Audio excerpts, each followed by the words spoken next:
হে মনিহার আমায় নাহি। আসসালামু আলাইকুম, welcome back to my daily blog. সকালবেলা ঘুম থেকে উঠে দেখি মামিরা গরম গরম পরোটা নেয়ারু রান্না করেছে। তো কোরবানির আগেই আমরা এটা দিয়ে নাস্তা করছি, খুবই মজা হয়েছে। এরকম হঠাৎ বাড়িতে একসাথে বসে নাস্তা খাওয়ার মজাই কিন্তু আলাদা।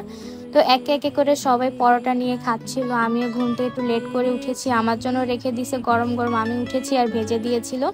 এরপর পরোটা দিয়ে চা। আমার মামিদের হাতে চা কিন্তু খুবই মজা, আর পরোটাগুলো দেখতেও খুবই সুন্দর, একদম মচমচা। তো চা খেতে খেতে একটু বাহিরে গেলাম। এরপর দেখলাম যে আমার মামিরা কোরবানির প্রিপারেশন নিচ্ছে। এখানে চুলা লেপাকা আর কি বলে আমাদের গ্রামে, তো এখানে কার দেশে কি বলে জানি না। তো কাদা মাটি সুন্দর মতো নিয়ে চুলাগুলো আরো সুন্দর মতো যেখানে ফাটা ওইগুলো ঠিক করছে।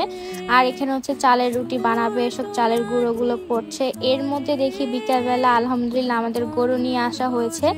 আর এই গরুটা কিন্তু মাশাআল্লাহ খুব সুন্দর কালার, একদম দেখতে খুবই সুন্দর লাগছে। আমরা সবাই মিলে বসেছিলাম বাহিরে বিকেল বেলা, হঠাৎ করে মামারা চলে আসলো গরু নিয়ে।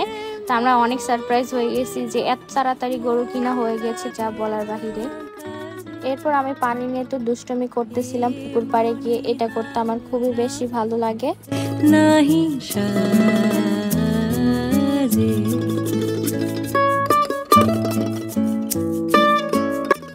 দুপুরবেলা মামি বলল যে খেতে যাবে উনি ভেন্ডি আনতে, তো সাথে আমিও গেলাম, কারণ আমি এটা ফার্স্ট টাইম এই জিনিসটা ভেন্ডি কাটতে কাটতে আমার খুব ভালো লাগছিল। আর এটা আমার মামা ঘরের পাশে দিয়েই এই ক্ষেতটা করছিল। তো এখানে আমরা সবাই মিলে একসাথে গিয়ে ভেন্ডি কেটে নিয়ে আসছি। আর মাশাআল্লাহ ভেন্ডিগুলো কিন্তু খুবই সুন্দর একদম, আর অনেকগুলো একদম বুড়ো হয়ে গেছে, ওইগুলো নেই না, কিন্তু আমি সব কেটেই ফেলছিলাম।